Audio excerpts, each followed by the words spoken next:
สบายดีทุกคนยินดีต้อนรับเข้าสู่ซ่องสาวลาวสะภาคอีสานจังหวัดสกลนครอำเภอสองดาวเนาะทุกคนมื้อนี้มาพบเจอกันในวันที่14พฤษภาคม2568เนาะมื้อนี้สาวลาวกะออกมา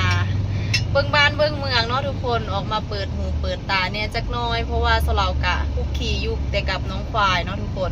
มื้อนี้กะขออนุญาตออกจากกรอบที่ตัวเองตีกรอบไว้เนาะทุกคนนั่นแหละออกจากกรอบจากกรงนั่นแหละเนาะมากับรถพ่วงมาเฮ็ดเวียกเนาะมาเฮ็ดเวียกซอยเบากุ้งแม่นบ่เนาะทุกคนคืออยู่บ่มาเฮ็ดเวียกซอยครับบ่ได้เฮ็ดเวียกซอยกะสินั่งอยู่หน้ารถเป็นกำลังใจให้เบากุ้งเนาะ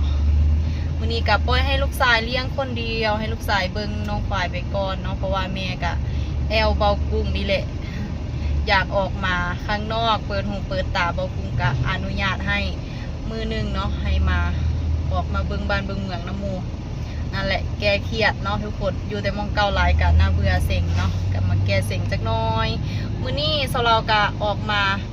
กับรถพ่วงนี่กำลังตักเข้าอยู่ที่สางเข้าวงนุรักษ์อุ้มจานเนาะตอนนี้เท่าแก่เบากุ้งกะกำลังตักเข้าขึ้นรถให้เบากุ้งเนาะจะไปส่งอยู่ที่จังหวัดหนองบัวลำพูเนาะทุกคนมื้อนี้เราจะไปเยี่ยมยามหนองบัวลำพูเด้อถ้ามี FC อยู่ที่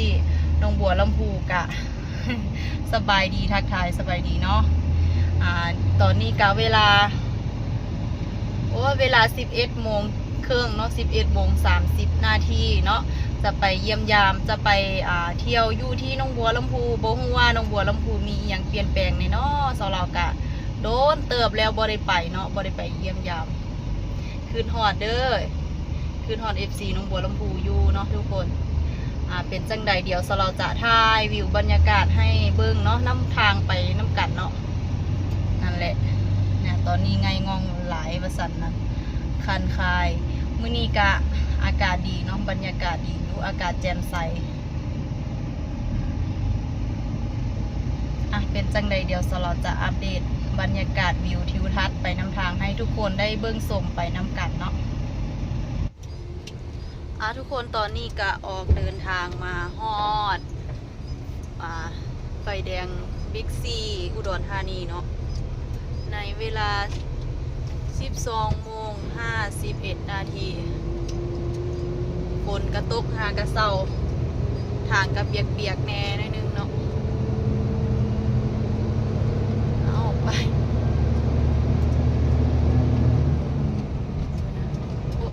ทุกคนตอนนี้กะเดินทางมาฮอดไฟแดงไฟเขียวแล้ว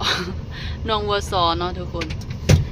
กินข้าวแล้วเป็นที่เรียบร้อยในเวลาบ่ายโมง 40 นาทีเนาะไป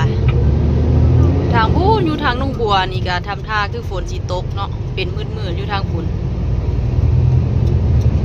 โอ้ยฝนตกเป็นย่อมๆเพิ่นว่าตกบ่ทั่วฟ้าเดินทางมุ่งหน้าไปหนองบัวลำพู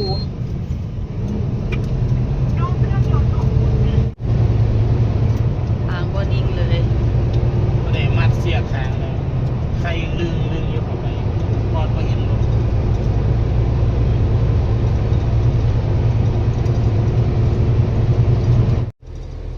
ทุกคนตอนนี้กำลังบืนขึ้นภูหนองบัวเนาะรถขึ้นได้บ่รถขึ้นได้บ่น้องบัวคือพายุสีเข้านี่แหละทุกคนเบิ่งฝนตกแล้วน้องบัวลำพูเอาย่างขึ้นก็ได้ห้อยหน้าพี่จากน้ำมีอย่างบุฝนตกบ่เนี่ยคือรถแก่ป่า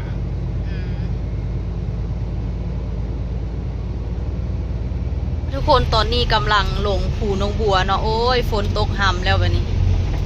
คนนะทางแห่งมืน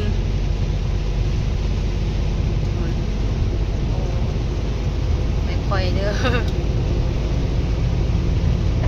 แต่ยันตกกระโบแหงดอกเนาะเพราะว่ามันแหงทางอื่น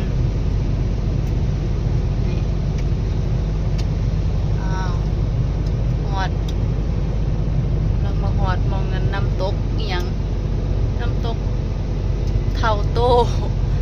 าโตหอดสารปูรูปแล้วเนาะทุกคนฝนกับเสาตกพอดี เดินทางปลอดภัยเด้อปูไกลหลายสัตว์เลี้ยงหลายขนาดเลยอ่ะฝนตกผ่านไปแล้วละมั้ง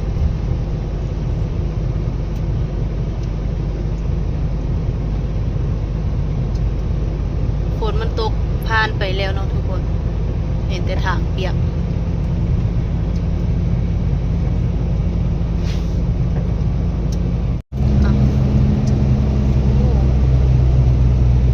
ค่อยๆตอนนี้กำลังเข้าไปในเมืองหนองบัวเนาะโอ้ตกแหงอยู่ได้อยู่แถวนี้ทางแห่งมืนโอ้ย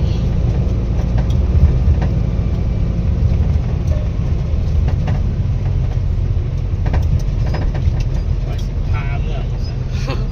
พาเมืองจังได้ ไฟแดงซะ อ้อมเมืองนี่แหละเอาบ่พาดอก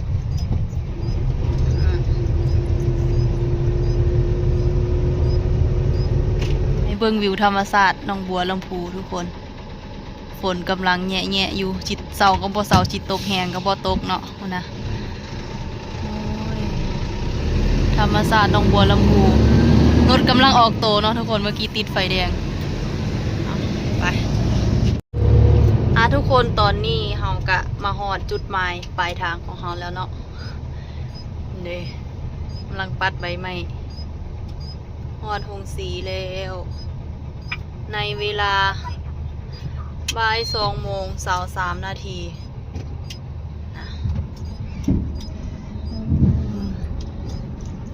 อุ้ยฝนตกหากระเซาคือกันอยู่หงสี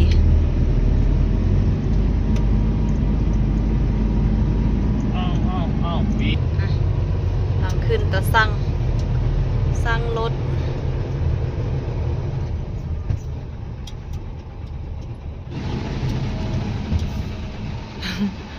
น้ำขังเอาปลามาปล่อยใส่โอ้ยพวกนกเดี๋ยวเราจะลงไปแก้เสือกข้างเนาะทุกคนเบากุ้งจะเก็บผ้าใบแล้วเนาะเพราะว่ามาหอดหงสีแล้วเขาเจ้ากะจะมา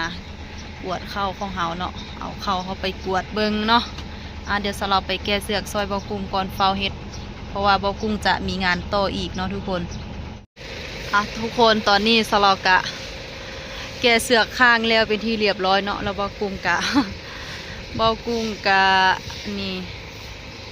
แล้วเก็บผ้าใบแม่มันแล้วเรียบร้อยยังลูกเนาะกำลังจะเก็บผ้าใบลูกนะพากันฝนห้ำมานำทางเปียกแสะเบิดเลยกำลังจะเก็บผ้าใบแล้วเขาเจ้ากาสิกวดแล้วก็จะได้ไปลงไซเป็นจังใดเดี๋ยวสลับอัปเดตให้เบิ่งอีกเนาะเดี๋ยวไปนั่งท่าอยู่รถก่อนเบิดนาทีแล้วเบิดเวียกแล้วไปนั่งเป็นกำลังใจดีๆหน้ารถ เอาวัยรุ่นคันขายเฮ็ดหน้าที่เก็บผ้าใบไปนี่เอาตอนนี้กะกวดเข้าแล้วเป็นทีเรียบร้อยกำลังจะเอามาดามลงอยู่ในโกดังเนาะในเวลา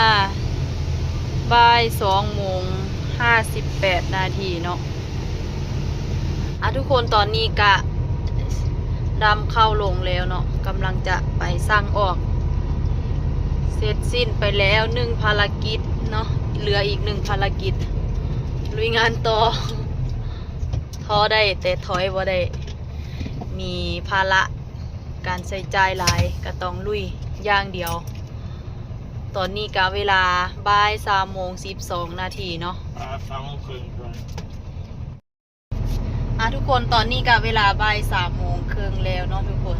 กะเฮ็ดแล้วเสร็จสิ้นไปแล้ว1ภารกิจอย่างจีไปต่ออีก1ภารกิจเนาะช่วงนี้ต้องเฮ็ดงานลุยงานอย่างเดียวเนาะเพราะว่าการใส่ใจหลายเนาะแนวที่ใส่ใจหลายภาระหลายเนาะทุกคนเมื่อยท้อแต่ว่ากะถอยบ่ได้เนาะเฮ็ดต่อลุยต่อเต็มที่ตอนนี้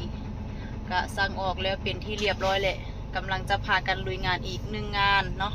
เอาสำหรับคลิปนี้สลาวกะขอขอบใจหลายๆเด้อสำหรับ FC ที่เข้ามาติดตามเป็นกำลังใจให้เนาะสำหรับ FC ใดที่เข้ามาเบิ่งใหม่ๆก็ฝากกดไลค์กดแชร์ให้กับทางช่องสาวลาวสะภาคอีสานนำเนาะคลิปนี้สลาวขอตัวลาทุกๆคนไปก่อนเด้อเอาไว้พบเจอกันในคลิปหน้าสบายดี